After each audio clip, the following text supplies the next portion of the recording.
same primary school. I'm a nurse by profession and also a social worker. Currently, I'm into HIV research, and I work with the Nigerian Military Hospital, Yaba. I work at the Center for Infectious Diseases. They call it CID, HIV research. Thank you.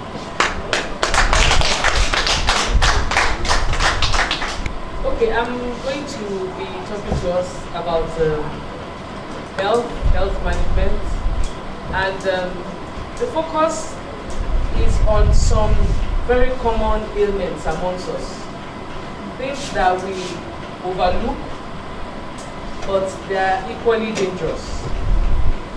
Now, I'll start with knowing your body. Our body is a unique system. And whether we like it or not, at a certain point in time, it tells us, and it actually reaches out to us, telling us that something is wrong. You are not okay. And when we know our body, we'll be able to seek help.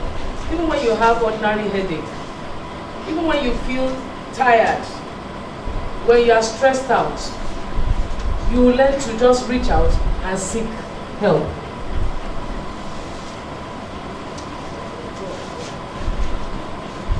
Now, for all these ailments that we'll be talking about, there are complications. And then I'll be sharing with you, and I'll also be talking to you about all the other screenings that I've done in several other sites and what we have come out with. Now, looking at our body, we have organs that are commonly affected. We have the head. When we talk about the head, we talk about the physical and the mental health of the head. We have the heart. We talk about the physical and the mental health of the heart. We talk about the stomach.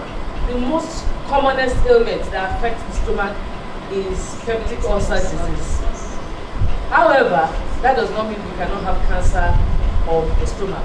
We talk about the kidneys. Malaria affects the kidneys. Diabetes affects the kidneys. Blood pressure, high blood pressure affects the kidneys. We talk about the liver. Hepatitis is a major issue with the liver. We talk about the skin, allergic reactions, sexually transmitted infections, and cancers. Also, sexual organs. The uterus, the STIs, and the cancers also are affected. Now, seeking help is important because you get expert advice. You have your problems resolved and you get treatment. And then you learn how to manage whatever condition you have and then prevent complications. Hypertension. What is hypertension? It's popularly known as high blood pressure. And it is a condition in which the blood pressure in the arteries, we have different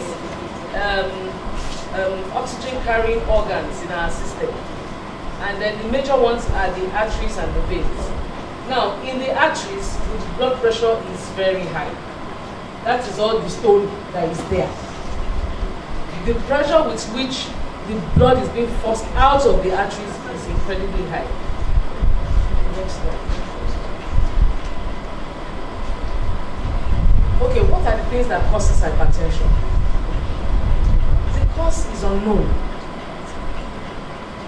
And this is why, it is also called a silent killer. It is unknown. You don't know when it's rising. It doesn't tell you. Some people may notice that there is a headache. You understand? Some people may not notice anything at all. But it is high. It is only when you go for blood pressure check that it is seen, it is being detected. What are the causes? What are the things that can actually contribute or predispose you for having hypertension? We have smoking, obesity, for those who are big. If your BMI, for example, is over 25, then you are overweight. And then we have diabetes. For those who have diabetes, there is a 50% chance of them having high blood pressure. There's sedentary lifestyle. You sit in one place from morning till night. You don't walk around. You don't go for walks. If you are not walking for like 30 minutes at a stretch on a daily basis, then you are not doing any exercise. Maybe you're a market seller, you stay in one place. Oh yeah, BC, get me this one. Shola, we put this one there. Oh yeah, go to the market. You don't do any form of exercise at all. You understand? You predispose yourself to having high blood pressure. And then also physical activity. Both of them are related. High levels of salt intake. If you must cook, you must use so much salt. You must put so much Maggi. Some people cannot cook unless there is Maggi. Yes, and there are different varieties in the market these days. That sometimes you cannot even be able to run away from it. But we are bit by bit, we are living our Iru, our Ogiri. You understand? And depending more on all these seasoning that are equally dangerous to our health. And then high levels of alcohol consumption. There are some people on a daily basis, they must take a bottle of stout. They must take beer. You understand? A week will not pass, they must take something. You understand? That's exposed you to having high blood pressure. Stress, aging. Stress. Lagos State is a very stressful state. And especially for those who wake up from one part of the state, Abuleba, and they are working on the island. Stress. I mean, that is stressful. You can't do that for 5-10 years and not end up having high blood pressure. Aging, as we grow old, the arteries are no longer tough, they are no longer, malleable, they are no longer flexible. You understand? They become they lack, there's laxity in the arteries. So they are weak, they cannot pump blood like when you were younger. So as we age, we are predisposed to having high blood pressure. And then genetics, family history. Sometimes you might be the one that is active, you might be the one that is that don't take so much salt, but because your parents have it, it's genetic, it's in your genes. Your mom or your dad has it. Then you'll be like, but I don't think now, but I don't worry now, but I don't, but you still end up having it because it's in the genes. Okay? How can we treat hypertension? One of the ways we can treat it is medically we can treat it, and then lifestyle changes. For those that are not really high, when I say not really high, I will still show us some of the high, the low, the borderline measurements. For those that are not really high, you can still, or it's being detected early, then you can change it by your lifestyle, the things you eat. You understand? Vegetables that are not overcooked. You run away from dairy foods. Some people, they cannot take pap unless there is milk there. And as we grow old, you really don't need much of milk. You understand? So you need to increase your, grains, nuts. Now we have walnuts in season, groundnuts. We increase it. Yes, nuts are generally very good. And then when we are taking our poultry, we won't take orobo. We'll take lean meats, not the ones that have been over-fattened or given injections. You understand? Just because we want to sell them for their prices and for their bigness. And then you reduce your red meats, reduce your cow. If you must eat meat, go for goats. And then stay away from sugary things.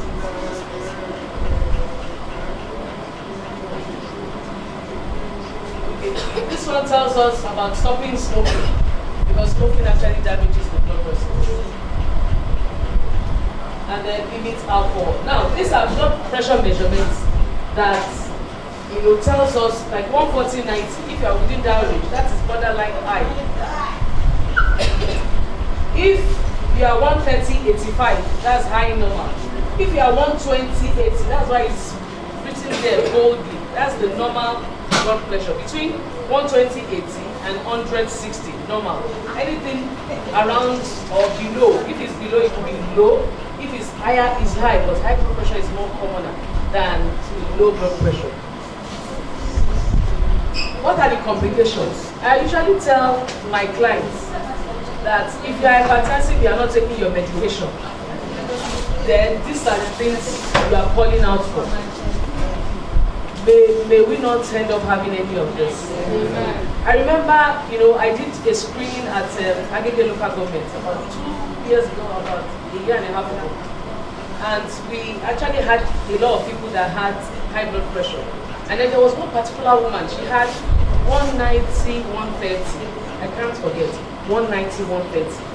And I remember telling the mama, I said, Mama, if you were in the hospital environment, I'm going to actually admit you. I won't allow you to go home. But because we just came here for screening and you are going home, please, which drug are you taking? She told me, I said, continue taking your drug. In fact, if you don't have it now, go now and buy it. She said, okay, she will. I collected her number.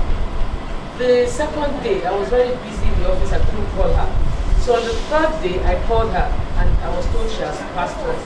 She actually died in a Marwa on her way home. You understand? And that was because she didn't take her medication. Now, if you're hypertensive, I have a mom who has been hypertensive for close to 40 years. She's 89 this year. Because she takes her medications every day. And she goes for follow-up with the doctor. Sometimes they give her 3 months, sometimes they give her 6 months. She goes regularly. She's 89, but she has consistently, take her medications. You understand? But if we continue to ignore it and we are saying, oh, God will do it, who says God cannot do it? God has given people brains to be able to say, oh, several years back, this couldn't be managed. You understand? But now we have so many medications that you can use to manage it. You understand? It's very difficult for you to come back and tell me, oh, God has done it. You must consistently take your medications and monitor. If you're not even taking it, then that means you have a BP apparatus at home and you're checking your BP every day. Then I can say, okay, don't take it. If it's low, then don't take it. But if it's not low, you're not checking it every day, then you cannot run away from those drugs. If you run away from those drugs, then you're playing with stroke. Then you are risking your life with kidney failure and sudden death. That's why you wake up, you hear, I saw this person this yesterday. I saw this man just last week. And they said they are gone. Some people have not even checked their BP in the last 1 year, 2 years. You understand? And these are the risks we consistently go through. If you don't check your BP in the last 3 months, then you are not doing yourself any good.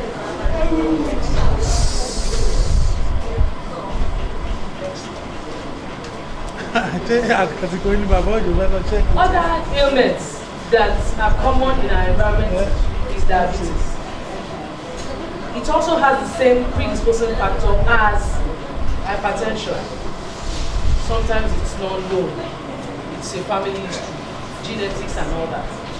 But the things that predisposes us also include taking fizzy drinks, Coke, Pepsi, or Biggie. If you must eat, you must take one of those. You are eating rice, which is full of carbohydrates and will end up to become glucose in your system. You still add Biggie to it, or Pepsi. You understand? And as you age, your body or your pancreas cannot produce enough insulin to manage those sugar. You understand? We have kids who have diabetes. They call it type 1 diabetes. It's either the pancreas is damaged from birth, or the pancreas is not even producing any insulin at all. Yes, that's a different case entirely. But for those of us who are not born like that, but because of our lifestyle, we must eat cake, we must eat this, you must put plenty sugar into your tea before you can drink it, then you risk having diabetes. We also have HIV. HIV is so common in our environment, but the noise has gone down. And because the noise has gone down, it's increasing like this. There was a boy that was brought to my center a couple of months back. This boy was just 19. He's in SS3, and he was initiated into men's sex men, homosexuality in school. In fact, as soon as I saw him, I said, this one, I don't know how he will pass. He would not be HIV positive. By the time they did the test, it was HIV positive. His mother is just a poor woman.